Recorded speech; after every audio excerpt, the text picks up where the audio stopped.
Okay, this week's shir, we're going to discuss Parah Adumah. Why did the Torah decide to make a chayk out of it? That there should absolutely be no reason for it. What's the reason for making no reason? And then also, it is brought down in Sfarim a reason, although brought down Shlomo HaMelech tried to find out the reason for Parah Adumah. He saw he wasn't able to. So who are we to say that we're going to know the reason for it? Obviously, we don't really know. But the Sfarim, the Arizal, does bring some sort of reason for it. So we're just going to say over things that I already said in the Sfarim. First thing, we learn that Derech Musa says that in the Torah, Zayis Chukas HaTorah, right? That this mitzvah of Parah Adumah is absolute chayk. Chayk means that we have no understanding for it. If you take the word chayk and you turn it around, it becomes kach, take it, which means you take it, you don't have to know the reason, but because the Torah told you you have to do it, that's the reason we do it. You do not have to understand why. Most of the other mitzvahs we really also don't know the reason why. But this one, the Torah told us specifically why. That you do not know why. Therefore, since you are Eved Hashem in its greatest simplicity, therefore you're mechuyev to do this mitzvah. Since today, of course, we have no mizbeach, so we learn about the mitzvah of Parah Adumah, and then we learn it in the Torah twice a year, once by the Parsha and once Parshas Parah. So, just to understand a little bit, first of all, we know that a carbon is considered kaifer nefesh. What is pshat a carbon? Carbon means karban, karev, come close. How do you become close? That you sacrifice something. You bring a carbon, it's nefesh tachas nefesh. So you're sacrificing something from yourself in order that that should become a kapara for you. We know that in Kisisa, Parsha starts off with machatzis shekel, and the Torah calls it kaifer nefesh. So we know there's kaifer here and kaifer in Parshas Parah Adumah. So they're both referring to the same thing, that we should have a kapara, and it's a kapara for the nefesh. So therefore, there's a direct correlation between Parshas Kisisa and Parshas Chukas. Now comes the really next question. First of all, today they equal the same thing, because money, if I would bring a carbon, I can't bring a carbon. Let's say I would have to buy a Parah Adumah, so it would cost me a few $1,000s. So I'll give that for stock, and I'll be to the mitzvah of Parah Adumah. Because since we don't have a carbon, we don't have a base of English anyhow, so we can do that. But over here is a little more complicated. So I want to go a little bit more into the detail. What is Parah Adumah? Why is it called Parah? So I'm going to tell you over in Arizal, which is pretty much up your side, but it's very understandable. So it's easy to grasp. We know that there's 22 letters in the Aleph base. It goes Aleph through Tav.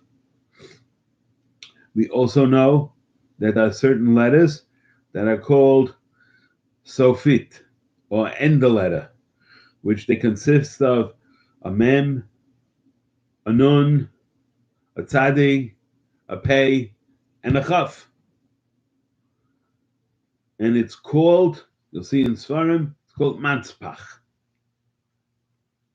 These are the letters that are not included as the regular Aleph Beis, but these are the end letters. They're written in the Torah. Each one has its own meaning, and so forth. But since each of these letters are the last part of each letter, in other words, you have a tzadi and an end of tzadi, so it's called the end, or you have a kaf and an end of chaf. So therefore, they are called ender letters. Anything that is coming to an end is a reminder of a physical world, because physics, anything physical has a beginning and an end, and anything ruchni does not necessarily have that. So therefore, these are representing din. Anything that's representing din needs a kapara. So these are called, it's called in the Torah, it's called hey dinim or hey gvurais, and the matzapach represents hey gvurais. Now, if you take these 5 letters that we just mentioned, which is mem, nun, tzadik, pei, chaf, and you total them up, it equals to 280, which is called pei resh, which is known as pei resh dinim. Now, if you add in the 5 letters themselves, so it spells out para. And if you want to take it more din, is known that the color red represents din. So we have over here a Parah Adumah, which is representative of pure din. How do we fix that?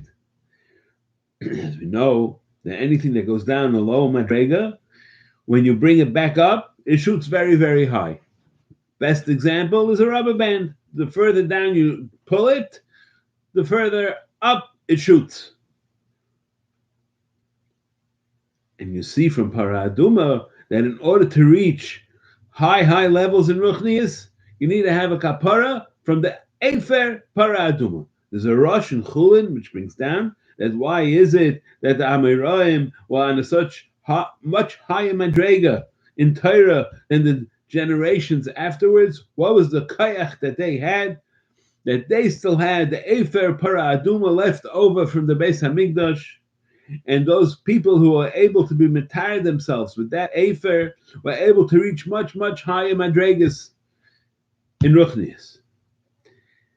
Once that Efer was finished up, of course, we have Ga'ainim and Rishainim, who on our level is a million miles high, but on the level of Amiram, they weren't, because they didn't have that Taira of Efer Parah Adumah.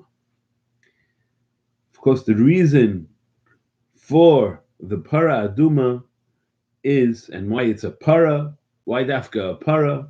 Because inside each of us is called what we have in Nefesh Bahamis, that we have the animal instinct when it comes to eating and when it comes to other taivas. And in order to conquer that animal instinct, that Nefesh Bahamis in us, we need to do what's called Kaifer Nefesh. Kaifer Nefesh comes from a carbon, and in this case, since there's a much higher madrega of din, so in order to be mantik that din, in order to sweeten that din, we have to bring it to a level of hamtaka, which is we burn it, and the afer of that para, when we sprinkle it on people who are tamei meis, and they reach the madrega in Taira, so they're able to reach very, very high madregas in kedusha. And that comes from reaching low madregas.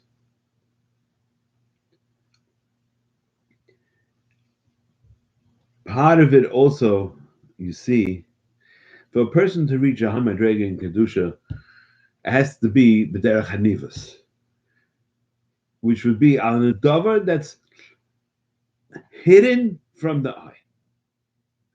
You see, in the beginning of Pashas Kisisa, that the reason why Klal Yisrael was told to give a machzis shekel when he was counting them, that there should not be a magefa, it should not be an ayin hara. Therefore, they were told that they should not count the people, but they should only count the machzis shekel.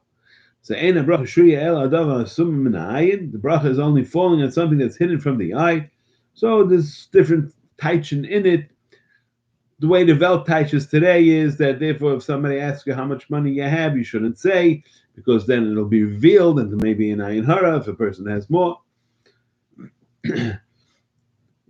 Other Rishonim learn that once you already counted how much you have, bracha is not shaykh to be chal on it. If you're counting your wheat, once you counted it already, you can't ask for a bracha on it. Before you counted it, you don't know exactly how much, then you can still ask for a bracha. We're talking about ruchnius over here. What's the ikka bracha? A person gets his gashmi, chas v'shalom.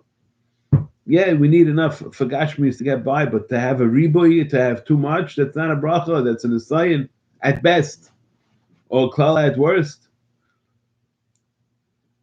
But if we take together this riboy of Tyra, which can come from the Eif of Parah Adumah, which was considered ultimate din, and now we're mamtik that din by burning it and shechting it al Taras HaKodesh and making ourselves go in a level of Taras HaKodesh, our ruchni can reach a madrega of Dava Asumah Min Ha'ayin.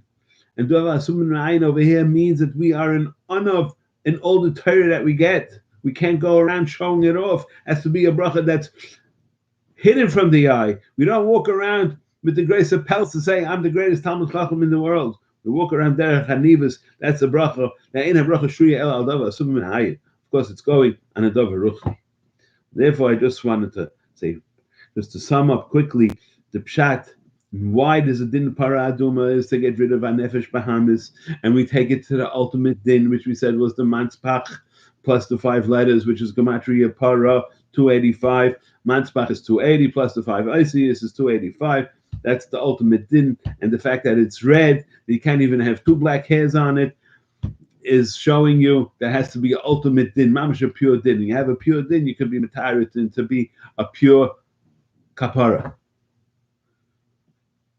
And what do we do with the pure kapara? We can reach huge madregas in ruchnias, and that'll come al davar sumah min ha'ayin, like you see in the beginning of Pashas Kisisa. That's why comes out Pashas Parah and Pashas Kisisa, that if you do, you'll take care of, you'll sweeten the ultimate din, it'll come down a ribi bracha to you, and of course, the ikka bracha on everything, of course, is a ruchnias. Mele we shall be zeicha to have the ultimate bracha in ruchnias.